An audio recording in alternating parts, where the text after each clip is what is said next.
भारत रत्न पुरस्कार से सम्मानित होने वाली पर्सनालिटीज को क्या क्या सुविधाएं दी जाती है, आपको जानकर हैरानी होगी कि उन्हें टैक्स का पेमेंट नहीं करना होता, यानी उनको टैक्स नहीं देना होता। इसी तरीके से और भी कई सारी सुविधाएं हैं जो भारत रत्न पाने वाले व्यक्तियों को दी जाती है।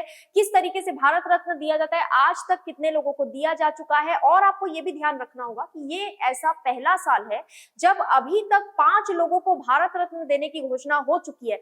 ऐसा आज तक कभी नहीं हुआ है। 1954 से भारत रत्न देना शुरू हो चुका था, यानी 1954 से शुरू हो चुका था, लेकिन अभी तक ऐसा कभी नहीं हुआ कि एक साथ 5 लोगों को दिया जाए। स्टार्टिंग में एक साथ 3 लोगों को दिया जा रहा था और लास्ट तक यही चलता आया कि एक साथ 3 लोगों को ही भारत रत्न एक बार में दिया जा सकता है। लेकिन 1999 में ऐसा पहली बार हुआ जब 4 लोगों को भारत रत्न प्रदान किया गया पहली बार। कुछ साल ऐसे भी रहे जब भारत रत्न दिया ही नहीं गया। तो हम ये जानेंगे इस वीडियो में उन्हें सुविधाएं क्या मिलती है, कितने लोगों को दिया गया, मरणोपरांत कितने लोगों को दिया गया, ये सारी चीजें। तो देखिए, केंद्र सरकार ने पीवी नरसिम्हा राव, चौधरी चरण सिंह और एमएस स्वामीनाथन जी का नाम आप जानते ही होंगे, father of green revolution of India, ठीक है, हरित क्रांति के जनक भारत में। इनको भारत रत्न मरणोपरांत, स्वामीनाथन जी को भारत रत्न मरणोपरांत देने की घोषणा कर दी गई है अभी हाल ही में। इनके साथ साथ इनसे पहले कुछ दिनों पहले श्री लाल कृष्ण आडवाणी और कर्पूरी ठाकुर जी को भारत रत्न देने का ऐलान किया गया था। कर्पूरी ठाकुर जी को भी मरणोपरांत ही दिया जा रहा है। टोटल अभी तक इस साल 2024 में 5 लोगों को भारत रत्न देने की घोषणा हो चुकी है और ऐसा इतिहास में पहली बार हुआ है। इस सम्मान को हासिल करने वालों में अब तक कुल 53 लोग शामिल हो चुके हैं, यानी कि अब तक टोटल 53 लोग जो है वो इस सम्मान को पा चुके हैं। अब तक 5 राष्ट्रपतियों को दिया जा चुका है भारत रत्न का सम्मान। 53 लोगों का जो आंकड़ा है वो आपको याद रखना है। अब जो अनाउंसमेंट हुए हैं उसके बाद का ये आंकड़ा है, ठीक है। अब तक 5 राष्ट्रपतियों को ये सम्मान दिया जा चुका है। अब हम आगे बात करते हैं मरणोपरांत सम्मानित होने वाले पर्सनालिटीज की संख्या क्या रही है। तो अब तक मरणोपरांत यानी कि जिनका निधन हो चुका है, निधन होने के बाद जो भारत रत्न का अनाउंसमेंट किया जाता है कई लोगों के लिए, जैसे कर्पूरी ठाकुर जी का निधन हो चुका है काफी समय पहले, लेकिन उनको अब भारत रत्न दिया जा रहा है, तो इसे मरणोपरांत या फिर इंग्लिश में पोस्टुमसली कहा जाता है। तो अब मरणोपरांत सम्मानित होने वालों की संख्या 15 हो गई है। भारत रत्न की स्थापना कब हुई थी, आगे हम सुविधाओं के बारे में भी जानेंगे। भारत रत्न की स्थापना 2 जनवरी 1954 को राष्ट्रपति राजेंद्र प्रसाद जी द्वारा की गई थी। शुरुआत में मरणोपरांत सम्मानित करने का प्रावधान भारत रत्न के पुरस्कार को लेकर बिल्कुल नहीं था, नहीं किया जाता था। जो जीवित है उन्हें दिया जाता था, लेकिन 1955 में ये प्रावधान लाया गया।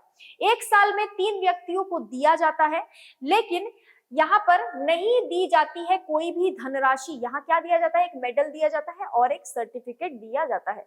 कोई पैसा, कोई अमाउंट नहीं, लेकिन भले ही अमाउंट ना दिया जाता हो, सुविधाएं बहुत सारी मिलती हैं। टैक्स उनको नहीं भरना होता है। मान लीजिए जो अभी लाल कृष्ण आडवाणी जी को भारत रत्न से सम्मानित किया जाएगा, है ना, उनका नाम आ चुका है, उनको टैक्स नहीं भरना पड़ेगा। जैसे ही उनको सम्मानित कर दिया जाएगा फिर उनको टैक्स नहीं देना है। डिप्लोमेटिक पासपोर्ट के वो हकदार होते हैं, अगर वो चाहे तो वो डिप्लोमेटिक पासपोर्ट बनवा सकते हैं, कोई प्रॉब्लम इसमें नहीं है।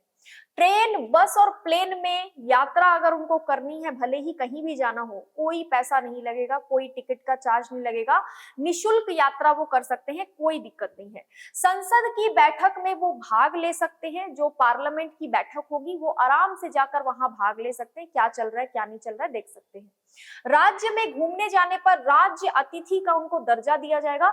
अगर वो कहीं पर भी किसी भी दूसरे राज्य में घूमने जाते हैं तो उनको इस तरीके से उनका वेलकम किया जाएगा जैसे कि वो राज्य अतिथि हैं, यानी राज्य अतिथि का दर्जा उनको दिया जाएगा।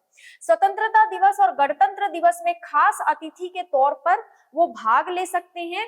भारत सरकार द्वारा उन्हें वारंट ऑफ प्रेसिडेंस में जगह दिया जाता है।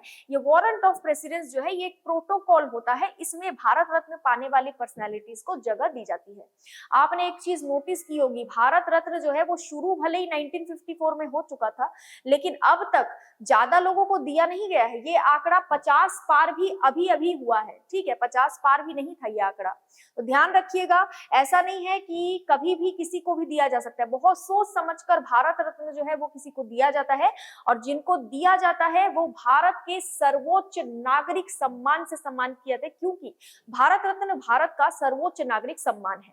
दूसरा सर्वोच्च नागरिक सम्मान है पद्मा अवार्ड, जिसमें से पद्म विभूषण को हम लोग दूसरा सर्वोच्च नागरिक सम्मान मानते हैं। उसके बाद पद्म भूषण आता है और आखिरी में पद्मश्री आता है। यानी कि ये जो चारों सम्मान है, एक तो भारत रत्न वो तो अलग ही दिया जाता है, पद्मा पुरस्कार में 3 तरह के पुरस्कार दिए जाते हैं। अभी कुछ दिन पहले हमने देखा 100 से भी ज्यादा लोगों को पद्मा अवार्ड से नवाजे जाने की बात आई थी, न्यूज आया था, ठीक है। उसमें सबसे बड़ा अवार्ड होता है पद्म विभूषण, उसके बाद पद्म भूषण और पद्मश्री। ये जो तीनों अवार्ड है ये एक साथ दिया जाता है, भारत रत्न अलग से दिया जाता है। अभी बहुत ज्यादा चर्चा में है, धीरे धीरे और भी ज्यादा हो सकता है कि एक आध और नाम आपको जानने को मिले। कुछ ही दिनों के अंदर हमने काफी सारे नाम सुन लिए, ठीक है। अब जाकर जो है 3 और लोगों के नाम सामने आ गए हैं, पहली बार 5 लोगों को दिया जा रहा है। तो हो सकता है आपके एग्जाम में क्वेश्चन पूछ लिया जाए कि मरणोपरांत कितने लोगों को दिया गया है, साथ में सुविधाएं क्या मिलती है, कितनी राशि दी जाती है। तो राशि नहीं दी जाती, ध्यान रखिएगा, कोई पैसा नहीं दिया जाता है। तो कैसा लगा आपको ये वीडियो, कमेंट करके जरूर बताएं। वीडियो को लाइक कीजिए, चैनल को सब्सक्राइब कीजिए और वीडियो को शेयर कीजिए। आज के लिए इतना ही, थैंक यू सो मच।